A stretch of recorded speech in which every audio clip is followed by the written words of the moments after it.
Welcome back to the YouTube channel. Students पे से स्वागत है आप सभी का अपनी यूट्यूब चैनल NH रहमान में। और जैसे कि आप लोगों को पता ही है कि प्रीवियसली हमने वीडियो जो बनाई थी उसमें हमने बात की थी डिस्टेंस फार्मूला के बारे में, और डिस्टेंस फार्मूला से रिलेटेड जो क्वेश्चंस हैं वो आज हम स्टार्ट करने वाले हैं। चलिए बढ़ते हैं, शुरू करते हैं।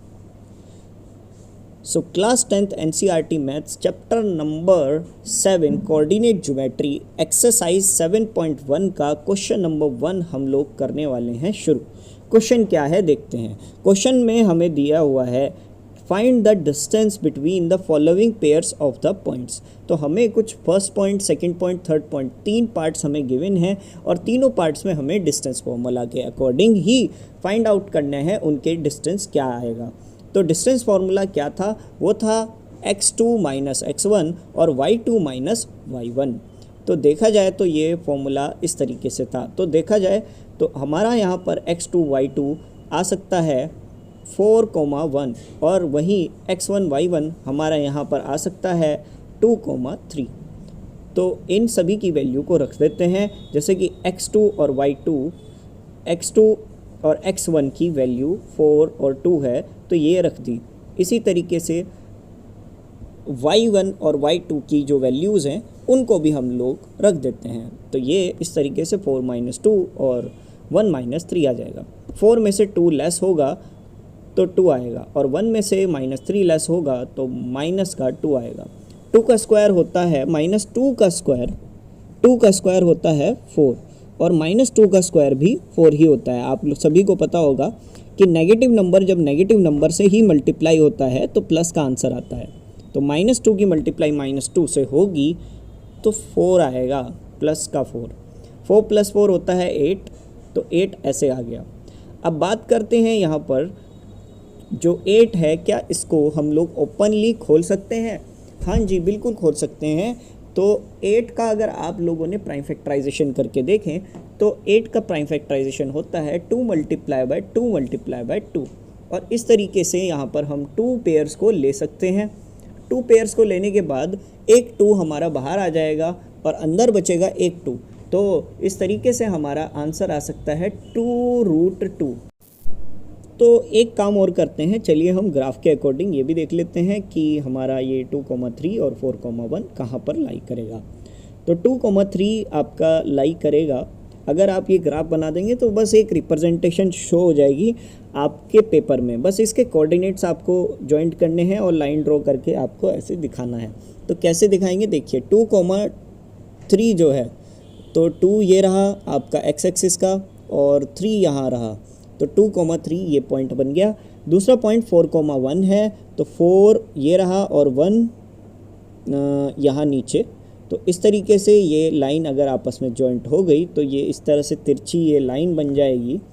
और आप ये बोल सकते हो ये छोटी सी लाइन जो है 2√2 की लेंथ रखती है। तो आई होप सो आप लोगों को ये क्लियर हो चुका होगा। आप इसे नोट कर सकते हैं अपनी अपनी नोटबुक में बगैर किसी चिंता परेशानी के। जल्दी कीजिए, आराम से कीजिए। हम लोग बढ़ते हैं नेक्स्ट पार्ट की ओर।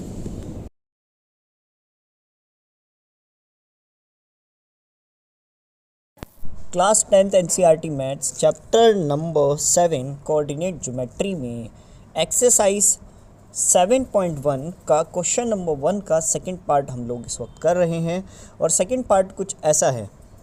तो हमारे पास कुछ 2 पेयर्स में 2 पॉइंट्स दे रखे हैं। पहला पॉइंट है -5,7 का और दूसरा पॉइंट है -1,3 का।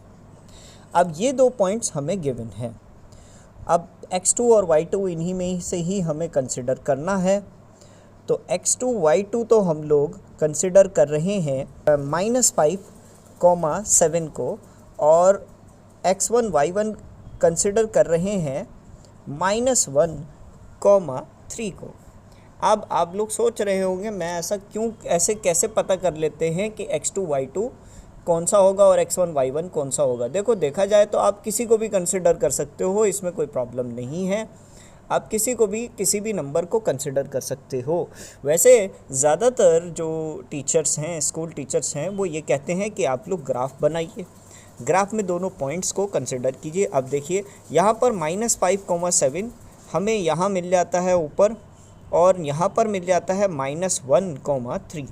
तो जो ऊपर आने वाला नंबर है उसको x2 y2 ये लोग कंसिडर करते हैं। तो ऐसा ये मान लेते हैं कि जो ओरिजिन से जितना ज़्यादा दूर होगा उतना x2 y2 होगा, और जो ओरिजिन के पास होगा वो x1 y1 होगा। तो ऐसा कुछ कंसिडर कर लेते हैं ज़्यादातर, वो बाकी आपकी मर्ज़ी है।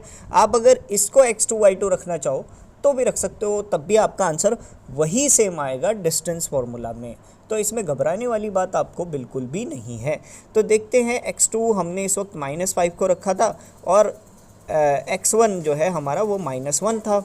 -1 और माइनस प्लस होता है, तो -5 + 1 आ जाएगा और इसका होल स्क्वायर होगा। वहीं y2 - y1 7 - 3 को रखेंगे, और यहाँ पर 7 में से अगर 3 लेस होगा तो आपका ये 4 आएगा। माइनस का 4 का होल स्क्वायर करेंगे तो 16 आएगा, और 4 का स्क्वायर तो 16 ही होता है। माइनस का 4 हो कि 4 हो, दोनों को अगर हम स्क्वायर में देखते हैं तो 16 ही आता है। 16 + 16 करेंगे तो 32 आएगा, और 32 किसका स्क्वायर रूट होता है ये भी अपने आप में एक सवाल है। देखो 32 का आप लोगों को प्राइम फैक्टराइजेशन लेना है सबसे पहले।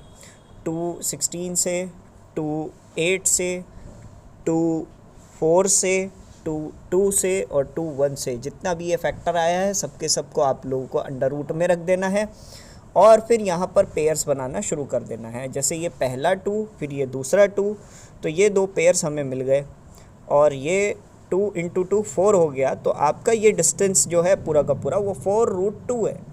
आई होप सो आप लोगों को ये चीज़ क्लियर हो चुकी होगी, अच्छे से क्लियर हो गई होगी। तो अब आप इसको नोट कर सकते हैं अपनी अपनी नोटबुक में, बगैर किसी चिंता, परेशानी, मसलहत के तहत। जल्दी कीजिए, आराम से कीजिए, कोई जल्दी नहीं है।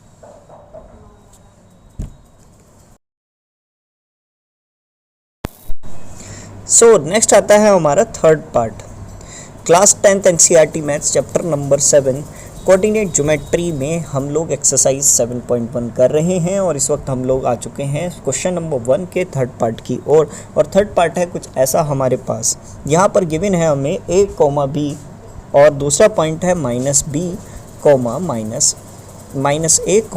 -b। अब प्रॉब्लम की बात यह है कि इसमें हम x1 y1 किसको लें और x2 y2 किसको लें। देखा जाए तो देखो मुझे ये ए बी दोनों पॉजिटिव नंबर नज़र आ रहे हैं, और हो सकता है ये ए बी दोनों के दोनों कुछ भी हो सकते हैं। मे भी ये दोनों हो सकते हैं कि ये किसी भी यहाँ पर फर्स्ट क्वाड्रेंट में लाई करते हों। वहीं दोनों तरफ दूसरे वाले अगर हम पॉइंट को देखें वो -a और -b है, तो -a और -b के अकॉर्डिंग अगर हम देखते हैं तो ये हो सकता है कि थर्ड क्वाड्रेंट के अंदर लाई करता हो। थर्ड क्वाड्रेंट आपको पता ही होगा, पहला जो फर्स्ट क्वाड्रेंट होता है वो ++ होता है, सेकंड क्वाड्रेंट हमारा -+ होता है, थर्ड क्वाड्रेंट हमारा -- होता है, और फोर्थ क्वाड्रेंट हमारा -+ होता है। तो ये ++ के हैं तो फर्स्ट में आए, और ये दोनों -- के हैं तो थर्ड क्वाड्रेंट में आ चुके हैं। तो जैसे कि डिस्टेंस फार्मूला हमारा होता है x2 - x1 का whole square plus y2 - y1 का होल स्क्वायर। तो x2 हम लोग कंसिडर कर रहे हैं -a और -b को। अब हमें नहीं पता कि देखो ओरिजिन के पास कौन सा है, और मैंने प्रीवियसली अभी बताया ही आपको कि आप किसी को भी x2 y2 मान सकते हो, किसी को भी x1 y1 कंसिडर कर सकते हो। आपके पास कोई रूल नहीं होता, आप खुद ही किसी भी नंबर को x2 y2 और x1 y1 शो कर सकते हो। लेकिन एक बार आप लोग ये शो कर दो ताकि आंसर चेक करते हो समय टीचर को कोई प्रॉब्लम ना हो। तो ऐसे लिख सकते हैं, we have consider x1 y1 a, b और x2 y2 -a, -b। अब -a x2 की प्लेस पर रख दिया, -b y2 की प्लेस पर, -a हम लोगों ने b और ये -a x1 की प्लेस पर, और b जो है वो y1 की प्लेस पर a रखा है, सॉरी। तो -a -2a हो गया, और -b -2b हो गया। -2a का होल स्क्वायर 4a का स्क्वायर आएगा, और -2b का होल स्क्वायर 4b का स्क्वायर आएगा। अब आगे अगर हम देखते हैं तो यहाँ पर 4 हम कॉमन ले सकते हैं। 4 किसका स्क्वायर रूट होता है बच्चों? 4 होता है 2 का स्क्वायर रूट। 2 इंटू 2 4 होता है और ये 2 पेयर बाहर अपने आप में आ जाएंगे। इस तरीके से यहाँ पर हमारे पास जो आंसर आएगा वो है 2 root a square plus b square. Bracket रख सकते हैं आप या नहीं भी रख सकते हैं, वो आपकी मर्जी है। तो आई होप सो यहाँ तक आपको ये क्वेश्चन नंबर 1 के first second third part clear हो चुके होंगे। इसके साथ ही मैं आपसे अलविदा लेना चाहूँगा और आप सभी से कहना चाहूँगा, अगर आपने ये वीडियो यहाँ तक देख ली है तो मैं आप सभी से कहना चाहूँगा thank you very much. Thanks for watching this video and don't forget to like and subscribe. हम इस तरीके के कंटेंट आपके लिए लाते रहते हैं और आपके लिए बनाते रहते हैं। एडिटिंग में और समय लगता है, लेकिन हम लोग आपको कोशिश करते हैं ये प्रोवाइड करने की कि आपको अच्छे से बेसिक से ये क्वेश्चन अच्छे से क्लियर हो जाए। और thank you again and thank you very much. Thanks for watching this video and don't forget to like and subscribe this channel. Thank you very much.